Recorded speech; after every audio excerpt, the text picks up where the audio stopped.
I call the honourable member for Forrest. Thank you, Mr Deputy Speaker. I'm very pleased to talk about a very important economic development initiative in my electorate, the Mile Up Wellington project. And this is a significant economic development project. It is one that really is an industry-led initiative, and it will do a number of things in the irrigation space. It is really about substantially increasing production, the production capacity.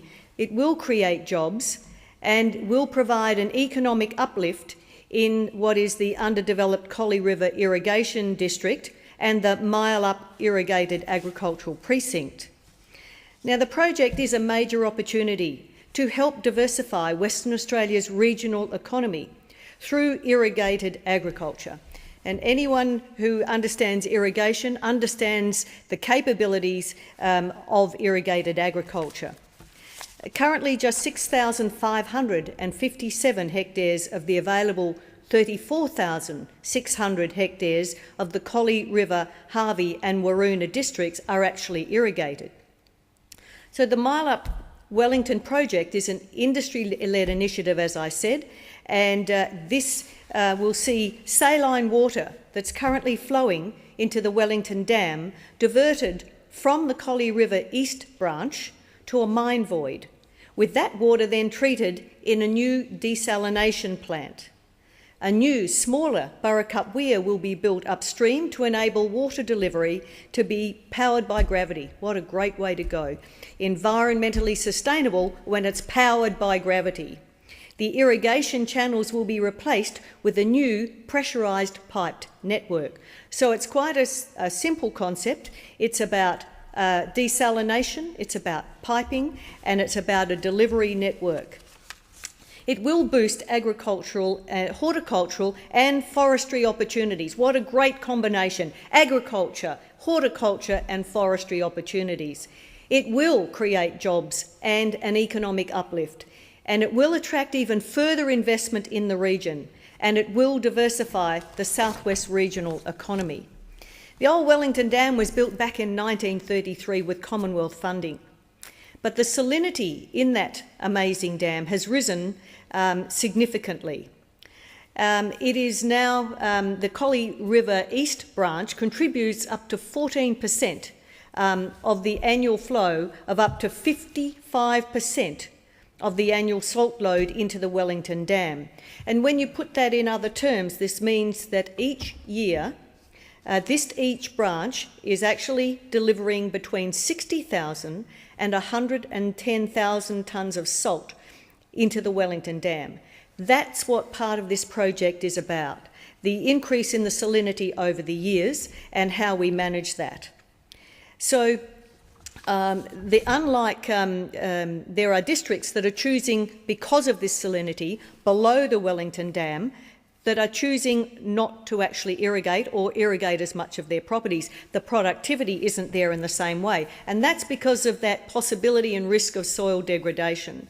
So it's important that we deal with the salinity issue as well as the piping process for the delivery of the water ahead.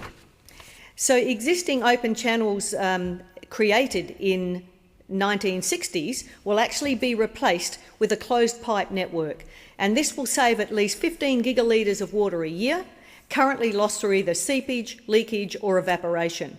And the pipe network will replace the open channel system and actually allow the expansion of the amount of land that's actually currently under irrigation. And this will see a piped system from the Collie River Irrigation District to Mile Up, the Irrigated Agricultural Precinct, which will re-inject water from the Wellington Dam into aquifers in the Mile Up area to address the issues around volume and around salinity concerns in that area.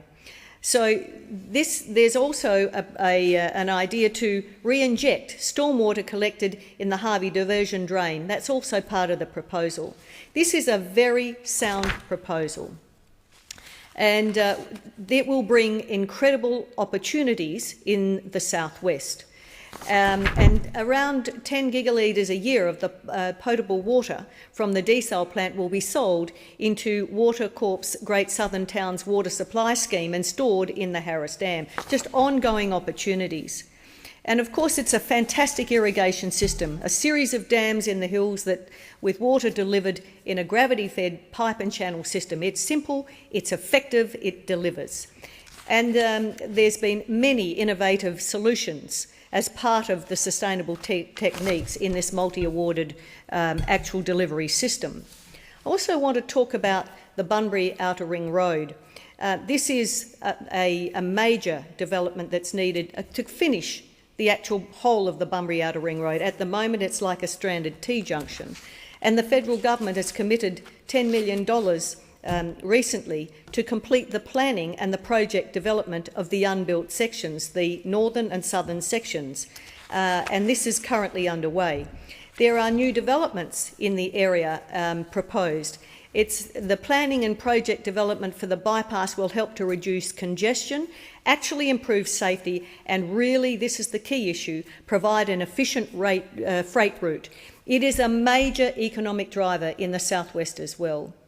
And of course, we need to deliver on issues around the Forest Highway, Robertson Drive and Bustle Highway, which are experiencing congestion and safety challenges. Mainly the access to the Bunbury port for road freight. It's currently inefficient, with trucks having to they actually have to negotiate over and over again several low-speed roundabouts, and they compete constantly with local commuter traffic. We need really to reduce the congestion on the existing roads, reduce that dangerous mix of heavy freight and local traffic, encourage sustainable economic growth in residential and industrial development so they can get on with what they do around Bunbury, and support planning. This is part of the proposal for pedestrian, cycling, public transport, passenger rail and freight solutions. And of course, mostly that safe and reliable freight route to the Port of Bunbury. We need to seriously improve the efficiencies in the supply chain. And we have a growing population in the southwest. We have the most population in the state outside of Perth.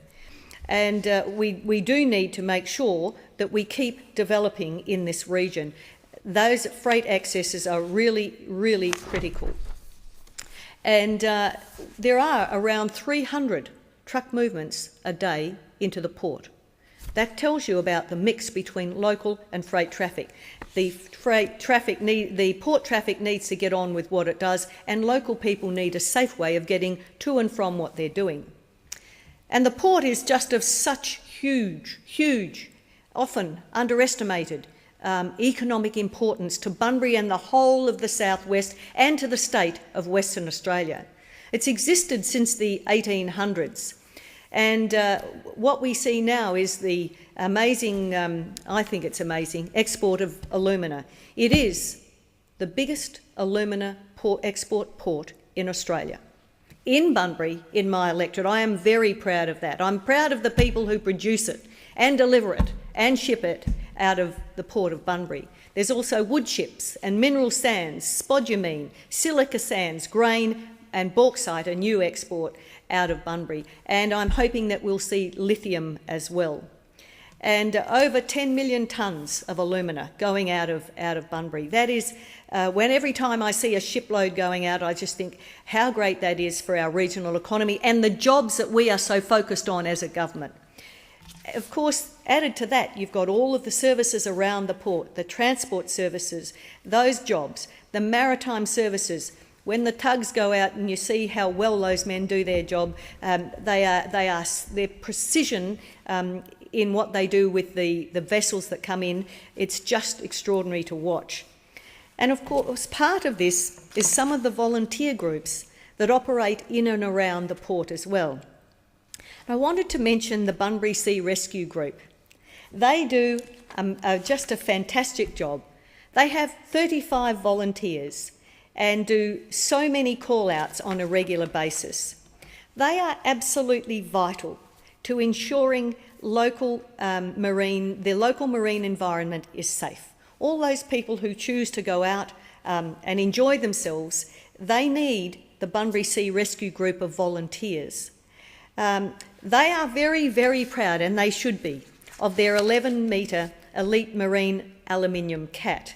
It has twin, which is a bit I like, 740 horsepower Volvo Pental diesel engines. And when that vessel starts up, she's got all the power she needs to do the job that the Sea Rescue need it to do. And all of these volunteers dedicate an enormous amount of time and effort to their sea rescue efforts. They actually work very closely with the WA Police in search and rescue operations. They are totally volunteer.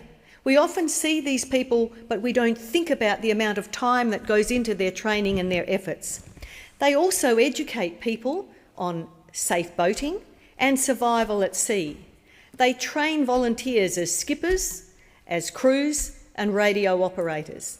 I really want to thank all of those at the Bunbury Sea Rescue Group for what they do. It's an incredible commitment you make to the safety of people, not only who live in our community, but those who visit as well. And I saw recently where some of the skippers, particularly Michael Cooper and Brett Laddams, had been doing some work, but Michael received an award recently for the amount of time he spent there, and each time one of these members receives a long service recognition, I cannot believe how much time they've spent. The Bustleton Volunteer Marine Rescue Group also does a fantastic job. They run from a state-of-the-art control room housed in the Bustleton Volunteer Marine Rescue Group's headquarters, and it's very well located. It has the latest radar, marine radios, weather station, and also equipped with an AIS, an automatic identifying system tracking device. Again, a fabulous group of volunteers. They don't even expect to be thanked for what they do. They're just there. They are absolutely dedicated to safety at sea. It's a simple ambition for these people, but what a wonderful thing to deliver. Their core function is rescuing people. That's what they do. They rescue people. They save lives. And they also help with yachting regattas, outrigger races, the Bustleton Jetty Swim, the Ironman of WA, and whale rescues. And they are just a great group of people. These volunteer organisations, they have 85 volunteers in Bustleton. And of course there are very active members and others not so active. But they are just such a welcoming group of people that there are so many people that want to be part of this organisation because the sense of family and the purpose they have in rescuing people and providing what is an invaluable service. And I think they answer approximately 300 call-outs a year. 300 call-outs a year. And when you consider, Mr Deputy Speaker, that these are all volunteers, when I look at our emergency services and our volunteer emergency services right around Australia, I spoke a couple of days ago about our lifesavers, surf lifesavers, and the extraordinary amount of service, the thousands and thousands of hours, and the time that they give of their own to actually make sure that they are trained and ready to provide these extraordinary emergency services. For all of those who are involved in emergency services, but particularly this evening when I talk of the Bunbury Sea Rescue Group and the Bustleton Volunteer Marine Rescue Group, again, I just wanted to say a special thank you to each one of them. You give up your time and it costs you money to be a volunteer. But when what you're doing is rescuing good people but saving lives, it's one of the most important contributions that you can make. So, Mr Deputy Speaker, whether it's St John Ambulance and the extraordinary amount of volunteers that we see there, whether it's these groups, whether it's our fire and rescue, our volunteer fire and rescue people, recently a fire in Augusta, our volunteers were absolutely amazing. On the job straight away, they saved so many homes and so many people. That fire could have been well out of control, but for the work of our volunteers. As always, I'm very supportive of our volunteers that do an extraordinary job for us right around Australia, but particularly in my electorate. Thank you. I thank the honourable member for Forrest.